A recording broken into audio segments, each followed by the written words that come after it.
Right. So Pawan, ఎక్కడికక్కడ ఆ కాంగ్రెస్ ప్రభుత్వం ప్రతిపక్షంలో ఉన్నప్పుడు మేడిగడ్డ కాళేశ్వరం ప్రాజెక్టుకి సంబంధించి ఎన్నో అక్రమాలు జరిగాయని చెప్పేసి ఆరోపణలు చేసింది. అలాగే నూతన సచివాలయానికి సంబంధించి కూడా అక్రమాలు జరిగాయని ఆరోపణలు చేసింది. ఎప్పుడైతే కాంగ్రెస్ ప్రభుత్వంలోకి అధికారంలోకి వచ్చిందో సో అప్పుడు దీనికి సంబంధించి ఎక్కడికక్కడ విచారణ చేపట్టడం జరిగింది.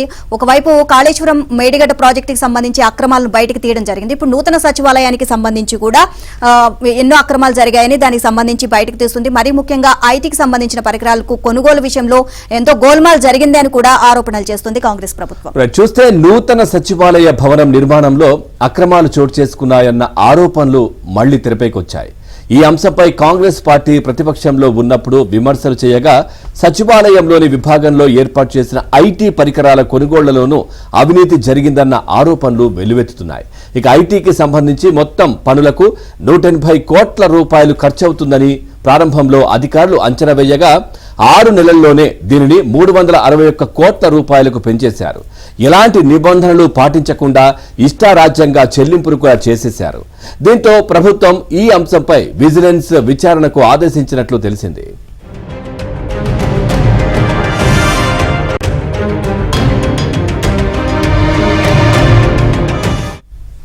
మూడేళ్ల క్రితం శంకుస్థాపన జరిగిన నూతన సచివాలయ భవనం నిర్మాణం పూర్తయి గత ఏడాది మే నెల నుంచి అందుబాటులోకి వచ్చింది. నూతన సచివాలయం కోసం 27.9 ఎకరాలు కేటాయించగా ఇందులో 8.58 లక్షల చదరపు అడుగుల్లో భవన నిర్మాణం జరిగింది. నిర్మాణం పూర్తయ్యాక ఇందులో సెక్రటేరియట్ క్యాంపస్ ఏరియా నెట్వర్క్ ఏర్పాటుతో పాటు ఇంటర్నెట్, ఇక్కడి అన్ని శాఖలు, శాఖాధిపతులు, ఐఏఎస్ అధికారులకు కావాల్సిన కంప్యూటర్లు, ఇతర ఐటీ పరికరాలను సమకూర్చాల్సిన బాధ్యతను ఇన్ఫర్మేషన్ టెక్నాలజీ శాఖకు అప్పగించింది. మొత్తం భవనంలో ఐటీ పనులు చేపట్టేందుకు 180 కోట్ల రూపాయలు ఖర్చవుతుంది అని 2 ఏళ్ల క్రితం అంచనా వేశారు. ఈ మేరకు ఐటీ శాఖ అప్పట్లో చేసిన ప్రతిపాదనలు ప్రభుత్వం ఆమోదించింది. అయితే 6 నెలల తర్వాత మొత్తం పరికరాలకు 361 కోట్ల రూపాయలు అవుతుంది అంటూ ఐటీ శాఖ మరో ప్రతిపాదన పంపింది. దీనిపై ఎలాంటి విచారణ చేయకుండానే గత ప్రభుత్వం సవరణ ప్రతిపాదనలకు అంగీకారం తెలియజేసింది.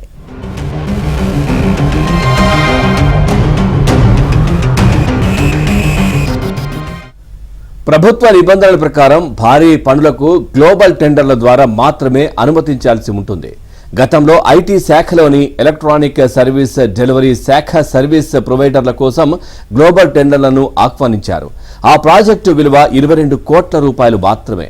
అలాగే రిజిస్ట్రేషన్లు, స్టాంపుల శాఖలో సిస్టమ్స్, సర్వర్ నిర్వహణ, నెట్వర్కింగ్ కోసం కూడా గ్లోబల్ టెండర్లను పిలిచారు.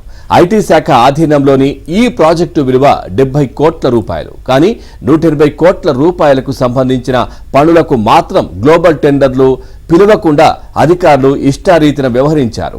ఇక నిబంధనల ప్రకారం ఐటీ పరికరాల కొనుగోళ్లను తెలంగాణ స్టేట్ టెక్నాలజీ సర్వీసెస్ చేపట్టాల్సి ఉంటుంది.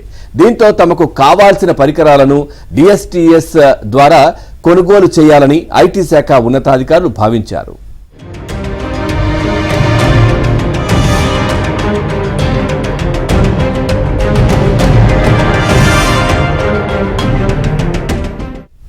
అయితే గ్లోబల్ టెండర్లు లేకుండా పత్రికల్లో ఎలాంటి ప్రకటన ఇవ్వకుండా ఈ ప్రక్రియ నిబంధనలకు విరుద్ధంగా ఉండడంతో తాము జోక్యం చేసుకోలేము అని టీఎస్టీఎస్ స్పష్టం చేసింది. ఇక న్యాయ సలహా తీసుకున్న తర్వాతే ఓ నిర్ణయం తీసుకుంటాము అని చెప్పడంతో టీఎస్టీఎస్ ను పక్కన పెట్టారు. ఎలాంటి టెండర్లు పిలవకుండానే అత్యవసర పనులు అంటూ నామినేషన్ విధానంలో కేటాయించారు. పైగా కొనుగోలు చేసిన పరికరాల ధరలను మార్కెట్ ధర కంటే ఎన్నో రెట్లు ఎక్కువగా వేసినట్లు తెలుస్తుంది. ఉదాహరణకు అన్ని ప్రభుత్వ విభాగాల్లోని కార్యదర్శి స్థాయి అధికారుల ఛాంబర్లలో అమర్చేందుకు నెట్వర్క్ స్విచ్లను కొనుగోలు చేశారు.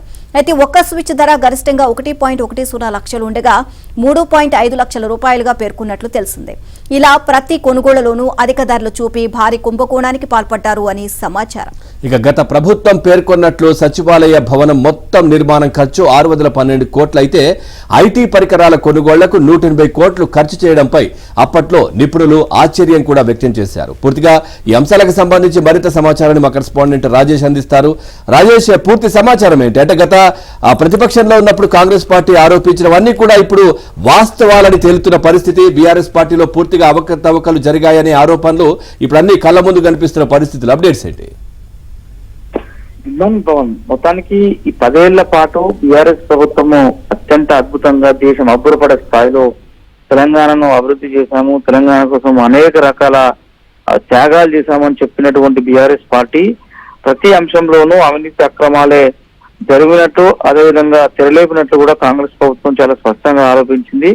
ఆరోపణలకు అనుగుణంగా ఎవిడెన్స్ ను కూడా బయటకు తీసుకొచ్చేటువంటి ప్రయత్నం చేస్తుంది. వాస్తవానికి సెక్రటరియట్ మొదలుపెట్టినప్పుడు సెక్రటరియట్ కోసం కేవలం 680 కోట్లతో మాత్రమే ప్రతిపాదనలు సిద్ధం చేసింది అప్పట్లో బీఆర్ఎస్ ప్రభుత్వం. కానీ పూర్తిగా సెక్రటరియట్ కంప్లీట్ అయ్యి సెక్రటరియట్ ఇనాగ్రేషన్ అయ్యేటువంటి సమయానికి మాత్రం 1500 కోట్లు పెరిగినటువంటి అంశం ఉందంటూ గతంలో అనేక రకాల విమర్శలు వచ్చాయి. దీనిపైన ఈ రోజు కూడా అఫీషియల్ గా మాట్లాడినటువంటి బీఆర్ఎస్ ప్రభుత్వము కేవలం సెక్రటరియట్ వ్యయం పెంచడం మాత్రమే కాదు, సెక్రటరియట్ లో ఉన్నటువంటి టెక్నికల్ ఇష్యూల పేరిట కూడా భారీగా అవినీతి అక్రమాలకు తెరలేపినటువంటి విమర్శం తాజాగా వెలుగులోకి వచ్చింది. వాస్తవానికి ఐటీ పేరిట లూటీ జరిగిందంటూ కూడా పెద్ద ఎత్తున ఆరోపణలు అయితే వస్తున్నాయి. గత 6 నెలల్లోనే అడ్డగోలుగా ధరల పెంపుతో 180 కోట్ల నుంచి 321 కోట్లకు చేరడంతో ప్రజాధనం భారీగా వృధా అయినటువంటి విధంగా మారినటువంటి విమర్శలు అయితే పెద్ద ఎత్తున వినిపిస్తున్నాయి. గ్లోబల్ టెండర్లు పిలవకుండానే నామినేషన్లపై ఐటీ పనుల అప్పగింత చేయడంతో ఇది 180 కోట్ల నుంచి 321 కోట్లకు చేయడంతో మరో 150 కోట్ల వరకు ప్రజాధనం భారీగా దుర్వినియోగం అయినట్లు కూడా విమర్శలు వెల్లువెత్తున్నాయి. వాస్తవానికి ఈ ప్రక్రియ అంతా కూడా టీఎస్ అభ్యంతరం తెలిపినా ఇదే చూసుకోవాల్సి ఉంటుంది. వాస్తవానికి దీనిపైన గ్లోబల్ టెండర్ పిలవకుండా ఈ అంశంలో భారీగా నిధులు ఒక స్థాయి నుంచి ఇంకొక స్థాయికి పెంచుకుంటూ పోవాలనుకుంటే ప్రజాధనం లూటీ అవుతుందని గతంలో స్పష్టం చేసినటువంటి పరిస్థితి ఉన్నా అప్పట్లో బీఆర్ఎస్ ప్రభుత్వం దీన్ని బేఖతారు చేస్తూ భారీగా నిధుల దుర్వినియోగానికి పాల్పడినట్లు కూడా విమర్శలు వస్తున్నటువంటి పరిస్థితులు కనిపిస్తున్నాయి. వాస్తవానికి 160 కోట్ల బిల్లు చెల్లింపు ఉండడంతో ఇంకా 181 కోట్ల బిల్లు పెండింగ్ లో ఉన్నట్లే తెలుస్తుంది. ఇట్లా ఒక్క అంశంలోనే కాదు, ఎస్సీ కార్పొరేషన్ తో మొదలుకుంటే మిగతా చాలా అంశాల్లో పిఆర్ పంచాయతీరాజ్ నుంచి ఇతర అనేక శాఖల వరకు కోట్లాది రూపాయల పెండింగ్ బిల్లులను బీఆర్ఎస్ ప్రభుత్వం నొక్కిపెట్టింది.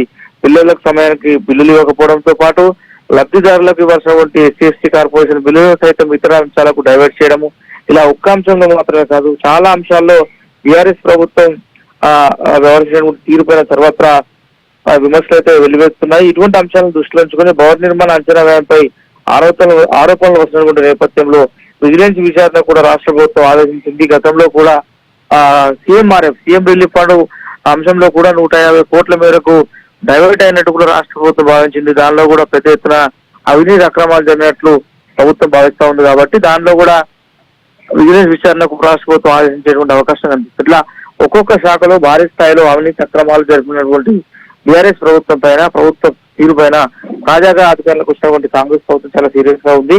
ఎట్టి పరిస్థితుల్లో విచారణ జరిపించి బాధ్యులపై చర్యలు తీసుకోవాలని చెప్పేసి ప్రభుత్వం భావిస్తా ఉంది. అంబేద్కర్ స్మృతి వనం కావచ్చు, లేదంటే ఇటు ఏదైతే అమరవీరుల స్తూపం కావచ్చు, అంటే ప్రతి దాంట్లో కూడా అప్పటి ప్రభుత్వం కన్స్ట్రక్ట్ చేసినటువంటి డెవలప్ చేసిన ప్రాజెక్టుల్లో ఎక్కడో చోట ఖచ్చితంగా అవినీతి జరిగింది అనుకోవచ్చా? ఖచ్చితంగా. ఎందుకంటే 127 అడుగుల అంబేద్కర్ విగ్రహం నిర్మాణ వ్యయం కూడా గతంలో 180 కోట్లుగా రాష్ట్ర ప్రభుత్వం భావించింది. కానీ తీరాది పూర్తయినట్టుగా 250 కోట్లు దాటినట్లు కూడా అప్పట్లో విమర్శలు వచ్చాయి.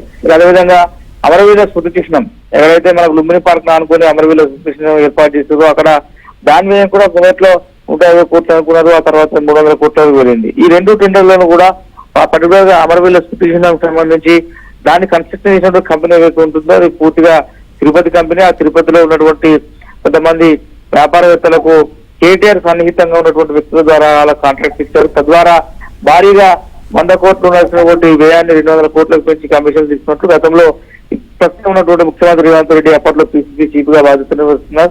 ఆయనే స్వయంగా దానిపై ఆరోపణలు చేశారు.